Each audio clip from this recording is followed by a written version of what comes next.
For 2 years, Delia Ashworth's daughter had not cried once. Not at the hospital, when the nurse had come into the waiting area and said what nurses say in those moments, with that particular careful stillness they are trained to carry.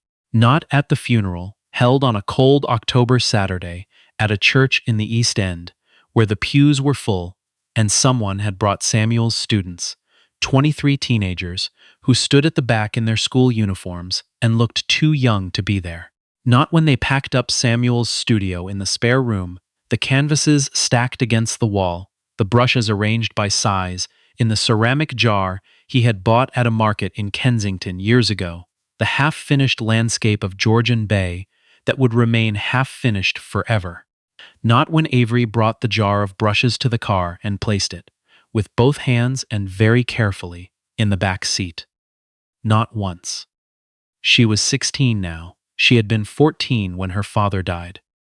Delia had watched her daughter these past 2 years, the way you watch a clock when you are waiting for something, and time refuses to move, with a concentration that exhausted her and produced nothing. She had watched Avery move through the apartment as though navigating a space she had agreed to occupy, but not to inhabit. She went to school. She ate what was put in front of her. She slept. She sat at the long window in her room that looked out across the city, her knees pulled up, one hand pressed flat against the glass, as though checking for temperature, and she was still and quiet, in a way that was not peace, but something beneath it. The way still water can be still because it is very deep, or still because it is frozen, solid. Delia had come to understand that what she was looking at was the second kind. The apartment was on the 32nd floor of a building in the St. Lawrence neighborhood, and it was beautiful in the way that things become beautiful when enough money is applied to them. Ceilings that seemed to go on past what the floor plan should have allowed. Windows that turned the city into a kind of art. Surfaces that held light rather than reflecting it. Delia had chosen it after the accident because she could not stay in the house in Rosedale, where Samuel had lived with them, and where she could not move through a doorway without encountering the memory of a man who had known how to fill a room in a way she never had. The apartment was new. She had thought new would help. She had been wrong about that, but she had told herself she hadn't been wrong long enough that she had almost stopped noticing. She was 44 years old and had built, over the previous 18 years, a technology company that now employed more than 2,000 people and operated from 4 Canadian cities and 2 offshore offices. She had been profiled in enough magazines that she had stopped reading the profiles. She had been called a visionary by people who wanted something from her and difficult by people who had not gotten it. And both assessments were probably accurate, and neither one told you anything useful about who she actually was. At 7 in the morning, standing at the kitchen counter with her coffee, watching the sky over Lake Ontario go from gray to pale gold. She had come from Scarborough, from a 2-bedroom apartment on Kingston Road, where she had shared a room with her younger sister, and where money was a subject that lived in the space between her parents, the way weather lives between 2 fronts. Present, pressurized, occasionally violent. Her mother had worked in a laundry facility. Her father had driven trucks until his back gave out. She had gotten into the University of Toronto on scholarship and had spent 4 years understanding, with a clarity that sharpened as the years passed, that the world she was entering operated by rules she had not been told and would not be taught. She had figured them out anyway. She had built things that worked. She had done everything correctly. She did not know how to sit on the floor beside her daughter and hold her. That was the truth she came back to in the evenings when she sat alone in the kitchen with the lights off and the city spread out below her. She had hired 3 therapists. She had hired a tutor who had worked specifically with adolescents processing loss. She had consulted a grief specialist who came with credentials from 3 universities and a manner so careful it had made Avery go quiet the moment she entered the room. None of them had reached her daughter, and Delia had continued hiring and scheduling and arranging, because arranging was what she knew how to do, and what she did not know was how to be still in the presence of something she could not fix. The man who arrived on a Tuesday morning in March did not look like a solution to anything. His name was Isaiah Pemberton. He was 36 years old, tall in a way that he seemed not entirely aware of, with the kind of quietness that is not shyness but is something more deliberate, the quietness of a person who has learned to take up only as much space as the moment requires. He had been referred by the youth outreach coordinator at Avery's school, a woman named Mrs. Yoon, who had written in her email that Isaiah worked differently than most practitioners and that in her 10 years of experience, she had never seen fail to find a way in. He had a background in social work and had spent several years with youth in care in Northern Ontario before setting up an independent practice in Toronto. He carried a canvas bag with a few books in it and nothing else. Delia was in her home office when Victor, her household coordinator, a composed, observant man of 60, who had been managing the apartment's operations for 2 years and had learned to read Delia's moods with the accuracy of long practice, let Isaiah in and brought him to the sitting room off the main hall. She watched him from the partially open office door before she went in. He was standing at the window, not looking out at the view, the way visitors always looked at the view, but looking at a small framed drawing on the wall beside it. One of Samuel's pieces, a sketch of Avery at 10, sitting on the dock at the family cottage with her feet in the water. He looked at it for a long moment with an expression that was not intrusive but was genuinely attentive. Then he turned and Delia went in and they shook hands, and she told him, briefly and accurately, what the situation was. He listened. He did not take notes. He did not nod with the performed empathy she had come to recognize in the professionals who came through. He simply listened, and when she was finished, he was quiet for a moment, and then asked one question. What does Avery do when she's alone, that she doesn't do when other people are around? Delia thought about it. She said she wasn't sure. He said, that would be a good thing to find out. She hired him. What Delia did next was something she was not proud of, but it was something she had done before in other contexts. With prospective business partners, with vendors she did not yet trust, with anyone on whom she was considering placing significant weight. She observed, not openly, not declared, but carefully, from a distance, in a way that allowed her to gather information without committing to trust before she was ready for it.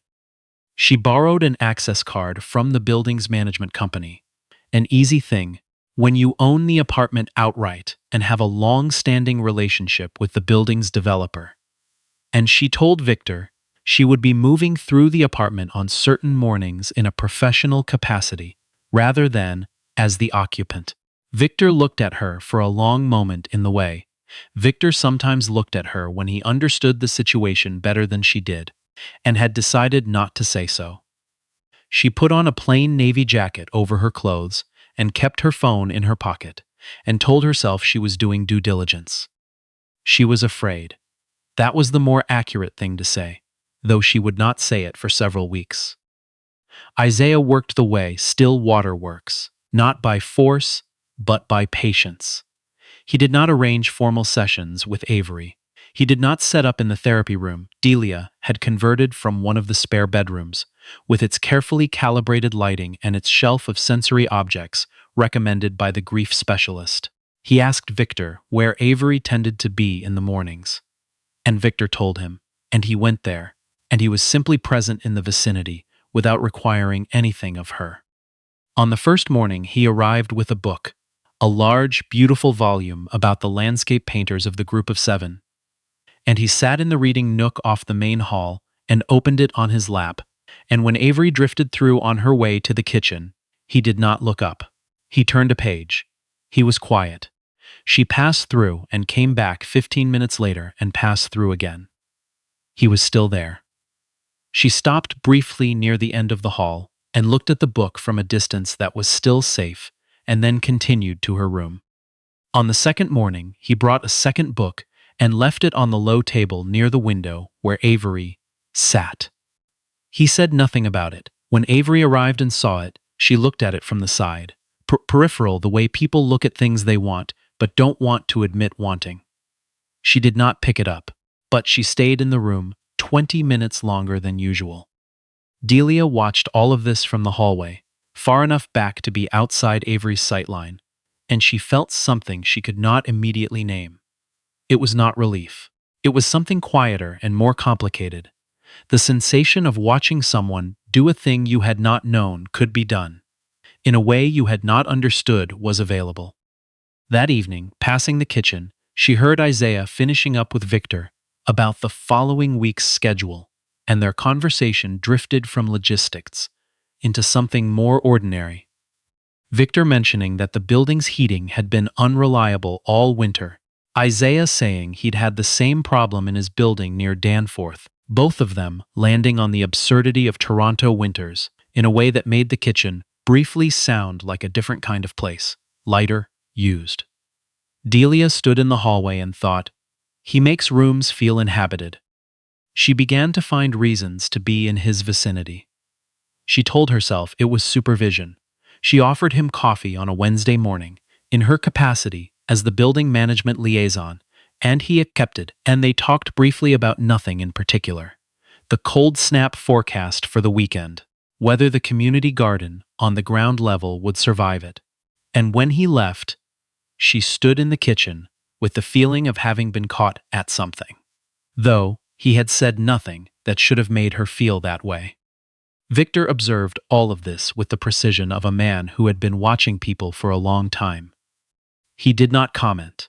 He was very good at not commenting in ways that nonetheless communicated everything. In the third week of March, on an afternoon when the light came through the apartment at a low angle that turned everything the color of old photographs, Delia was standing near the hall window when she heard it, a sound from Avery's room. Not crying, not music. Something between them. She crossed the hall quietly and stopped outside the door, which was partially open, and she looked through the gap. Avery was sitting on the floor with the jar of brushes, her father's brushes, open in front of her. She had not touched them since the day she placed them in the car. She was holding one, just holding it, not using it, with both hands, and looking at the bristles with an expression that was entirely outside the careful stillness she had been wearing for 2 years. It was grief without a container. It was the face of someone who had found something they had lost, and was not yet sure they were allowed to be glad. Isaiah was sitting on the floor 3 feet away, his back against the wall, not looking at her. He had a book open on his knee, but he wasn't reading it. After a long time, he said very quietly, "He taught art, right, your dad?" Avery didn't answer, but she didn't put the brush down. He said, "I used to draw when I was a kid. I wasn't good at it. My teacher told me I had no feeling for it." He paused. "I've been thinking lately that maybe she just couldn't see what I was feeling, that it takes someone who knows what to look for." Avery turned the brush over in her hands. He said, "You don't have to use it. It's okay to just hold something that was his." The silence that came after that was not the silence of avoidance. It was the silence of something finally having enough room. Delia stepped back from the doorway. She pressed one hand flat against the wall and stood there in the hall and did not move for a long time. The night the crisis came was a Thursday, in late March, when the temperature dropped without warning, and the wind off the lake hit the building from the northeast and made the old joints of the windows flex and groan. Delia was on a call with the Singapore office, one she had been putting off for 3 days, when she heard it. A sound from down the hall that she had never heard before. Not screaming, not breaking, but a kind of interior collapse, the sound of something fundamental giving way, the way old ice gives way, all at once and with a depth that surprises you. She ended the call without explaining why and was in the hallway in seconds. Avery was in her room, on the floor near the window, her hands pressed over her face, shaking in a way that had no edge to it, no direction, the kind of shaking that comes from inside rather than from cold. Victor appeared from the other end of the hall. They reached the door at the same time. Isaiah was there before them. Delia did not know he had stayed late. She had not known he sometimes stayed. She learned later from Victor that he had begun sitting in the building's lobby on evenings when something in the day's session felt unfinished, close enough to return quickly if he was needed. He came through the door without hesitation and lowered himself to the floor beside Avery and put his arms around her. Without calculation, without the careful protective distance the professionals maintained. He held her the way you hold someone when you have decided that closeness matters more than protocol. Avery shook against him. The wind pressed at the windows, and then Isaiah spoke very quietly, his voice directed into the room rather than out of it, the kind of voice you use when you want someone to understand that what you're saying belongs only to them. He said, "You've been carrying this for such a long time. You don't have to keep doing that alone." She shook harder. He said, "Your dad didn't need you to be fine. He needed you to be you. And you're still you. All of this that you're feeling is still you." He paused. He said he loved painting because he loved what couldn't be said. You carry that the same way. You don't have to speak for it to be real. Avery made a sound that was not a word and not a sob, but was something prior to both. Something from a place that had been sealed so long it had stopped feeling like a place. And then, through the shaking, through the wind in the windows and the deep blue cold of the night, in a voice that was small and worn and entirely her own, she said it. "Daddy." The first word she had said aloud to the air in almost 2 years. Not to the counselors, not to the careful professionals with their measured voices. Just the word itself, given to the dark, because the dark had finally felt safe enough to hold it. Delia was in the doorway. She put one hand against the doorframe and did not trust herself to move. She stood there while her daughter cried. Fully, without restraint, the way people cry when they have stopped deciding how much they are allowed to feel. And she let her own tears fall without doing anything about them. She was 44 years old and had held herself together through every version of the worst professional day she had ever had, and she stood in the doorway of her daughter's room and came apart as quietly as she could, which was not very quietly at all. Isaiah looked up once and found the doorway, and their eyes met. He said nothing. He held Avery tighter. Delia stepped back into the hallway. She stood with her back against the wall in the dark and thought, "He just did what I haven't been able to do for 2 years. He just stayed."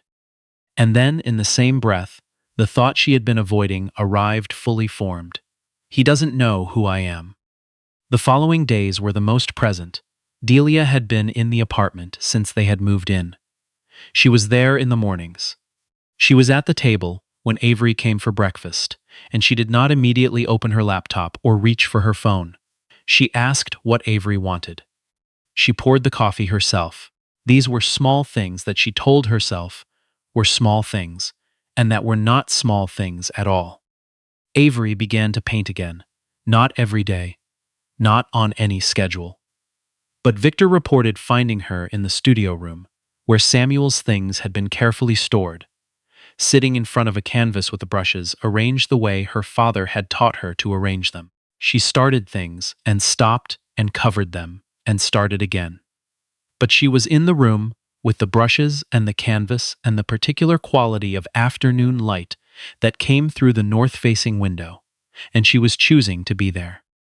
Delia found this out on a Wednesday evening and went to the studio doorway and stood there the way she had once stood outside Avery's room, her hand pressed to the frame, listening. There was no sound, but there was the faint smell of linseed oil. Something Samuel had always smelled faintly of, and Delia stood in the hallway in the smell of it and understood something she had not understood before. She had been present in the apartment but absent from it. She had been providing and arranging and managing and paying for things, and all of that was not the same as being there. And her daughter had needed her to be there, and she had not known how to do it, so she had hired the skill set and called it parenting. She was ashamed of it. She allowed herself to be ashamed of it, which was harder than it sounds when being ashamed has never been something you had time for. She had been in the building management disguise for nearly 4 weeks when it ended the way these things end. not through any confrontation but through something ordinary and accidental, and therefore impossible to control. Isaiah was working late on a Friday and found himself in the small room adjacent to the building management office, looking for a printer to use. The door was open. On the credenza behind the desk, there was a framed magazine cover, a profile piece from 2 years ago, Delia in a charcoal blazer at a podium, the headline reading, "Building from Nothing. How Delia Ashworth Became Canada's Most Quietly Powerful Tech CEO." He looked at it for a moment. He had seen that blazer. He had had coffee with the woman in that blazer. He had believed that woman to be a facilities coordinator named Carol from the building management company. He stood in front of the photograph for a long time. The way you look at something, when you are arranging its meaning into a shape you would have preferred not to understand. He was in the hallway, near the North Terrace, the following morning, when Delia arrived in her plain jacket, and he was standing in such a way that made clear the conversation was not going to be about the weather. He said, "I need to know who you are." It was not a question. It was the kind of statement that already contains its answer and is waiting for you to have the courage to speak it. She did not pretend. She said, "My name is Delia Ashworth. This is my apartment. Avery is my daughter." He looked at her. She watched him process it. The weeks of conversation, the coffee, the evenings, talking about things she had presented herself as having no authority over in her own home. The way she had gathered information about him while he believed they were equals in the same institutional structure. His jaw tightened. He said, "You were testing me." She said, "At first." He said, "And after that?" She did not have an answer that was adequate. He said, "You understand that everything I said to you, the way I talked about the work, about Avery, about my own history, I said all of that to someone I believed had no power over my professional life." He paused. "That's a significant thing to do to a person." She said, "I know." He looked at her for another moment and said, very steadily, "I'll continue working with Avery, because stopping now would hurt her, and I won't do that. But I need you to understand that what you did was not caution. It was control. And I won't pretend it wasn't."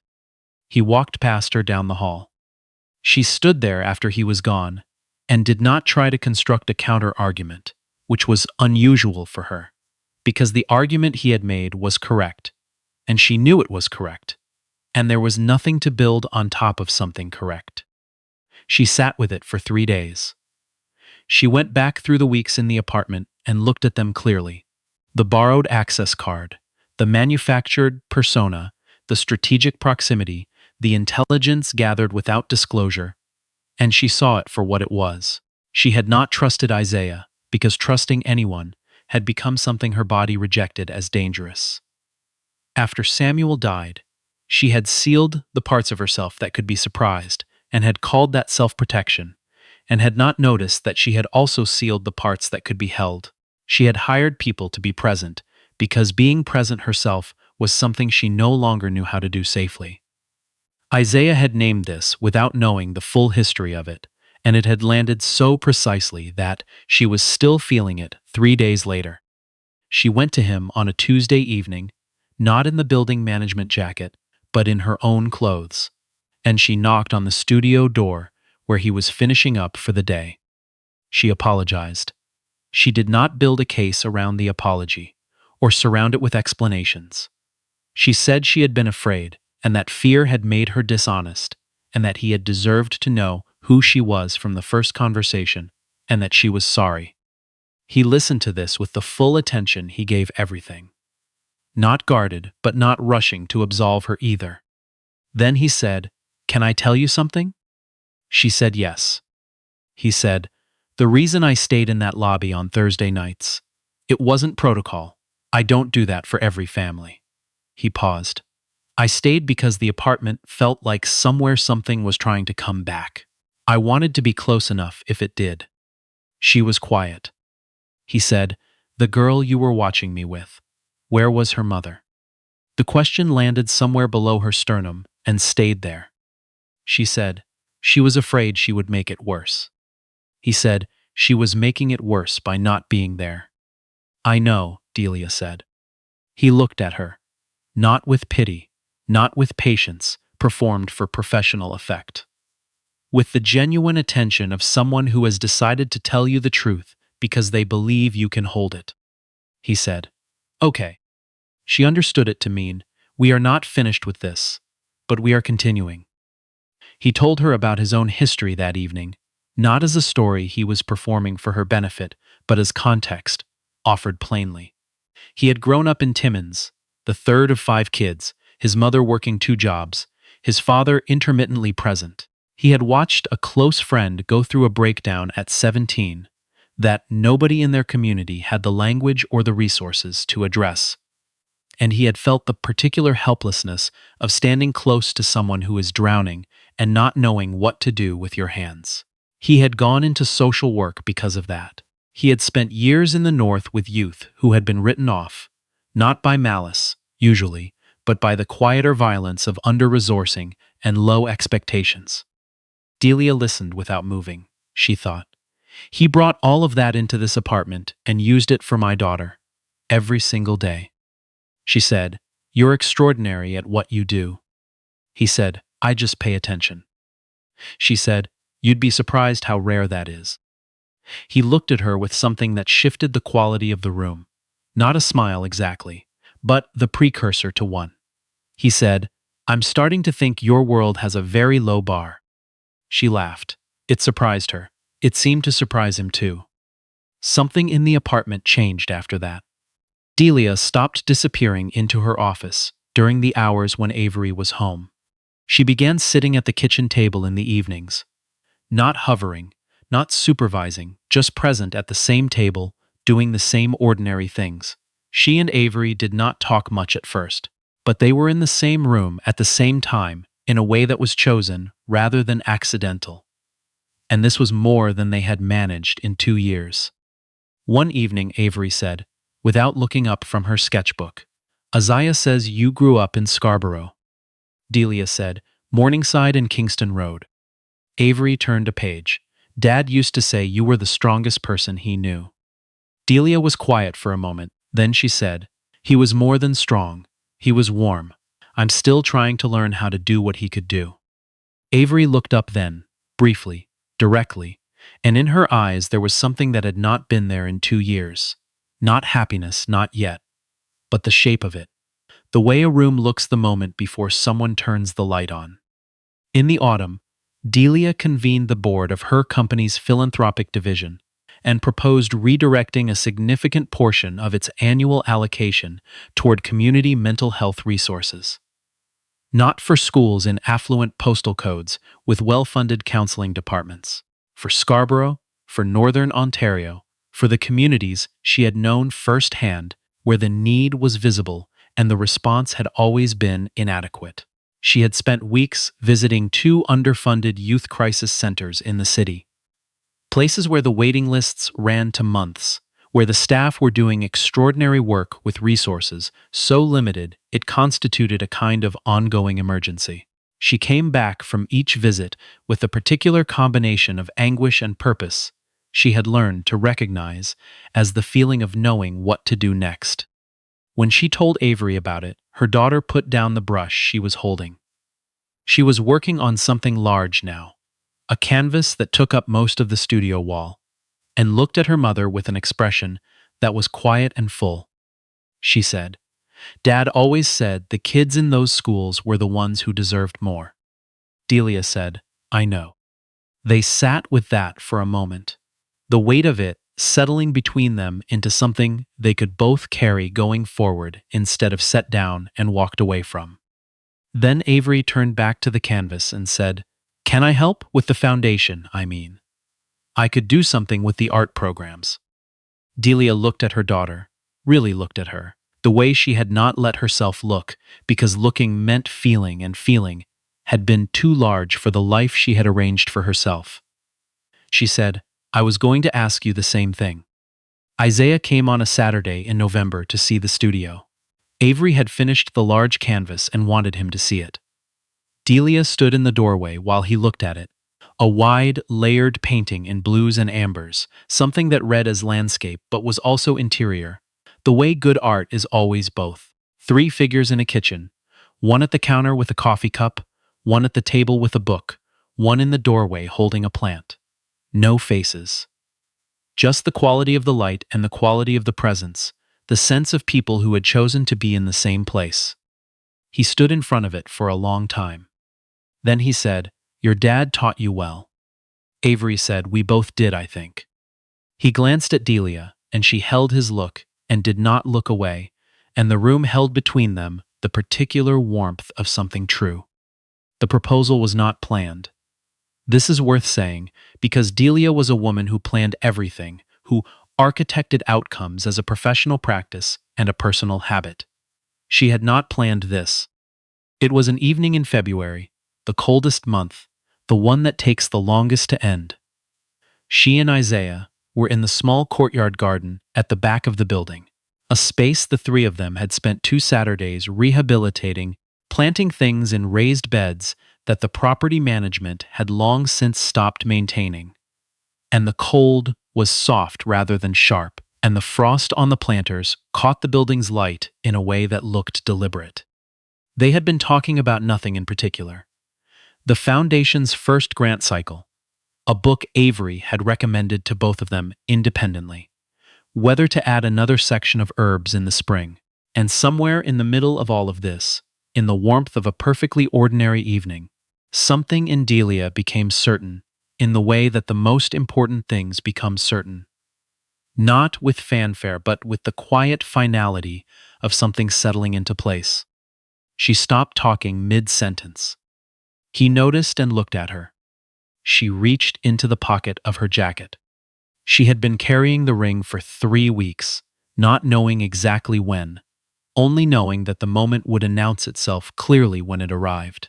She went down on one knee on the frost-edged stone path between the lavender and the rosemary, and she said what she had been learning, slowly and honestly, how to say. She said, "You did not save my daughter by doing what I paid professionals to do. You saved her by being present in a way I had forgotten how to be. And in doing that, you gave me back the thing I had been running from since Samuel died. The understanding that the most important thing I could do was simply stay. I know I made it harder than it needed to be at the beginning, because I did not know how to trust someone without first reducing them to a subject I could observe. I am still learning how to do things differently. But I know what I feel when you walk into a room, and it is something I have not let myself feel for a very long time. I would rather say that plainly than spend another season pretending I don't. Will you marry me?" The courtyard was quiet around them. The city went on beyond the building's walls. From the terrace door above the garden, a voice said, "Please say yes." They both looked up. Avery was standing in the doorway, in her oversized, paint-stained sweatshirt, her arms folded against the cold, her expression caught between mortification and everything she had not been able to feel for 2 years arriving all at once. Isaiah looked back at Delia, not with surprise, but with the steady, clear attention that was the most characteristically him thing about him, and he said yes. Avery made a sound somewhere between a laugh and a sob and said, "Finally," and pulled the terrace door close behind her with great ceremony so they could have a moment, and then immediately opened it again because she was too cold to wait outside. They sat together afterward on the studio floor, the 3 of them, while the February cold pressed at the tall windows and the city spread out below in its winter brightness. Avery was in the middle, which had not been arranged but felt like where she belonged. At some point, she said, quietly, to no one and all of them at once, "He'd have liked you." She was looking at Isaiah. He said, "Tell me about him." And she did. For the first time in 2 years, she told the stories.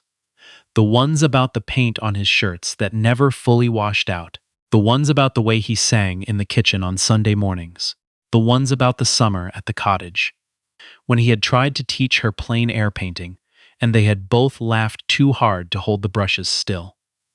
She talked for a long time. They listened.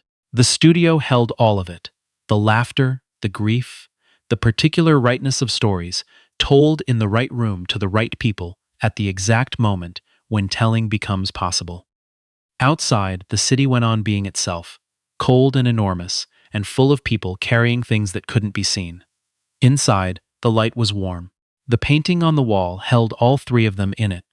In the kitchen, in the place they had made into something that had not been planned, and could not have been arranged and was, because of that, the most solid thing any of them had ever stood inside. Delia Ashworth had built her company by knowing the difference between what was durable and what merely looked like it. She had learned that distinction young in a two-bedroom apartment on Kingston Road, and she had applied it to everything since. It had taken her 2 years, a man who paid attention, and her daughter's first stories told without fear to understand that the most durable thing she had ever made had nothing to do with her net worth. It was this: a courtyard in February, a ring passed between cold hands, and a girl's voice in a warm room, finally bringing her father back into the light.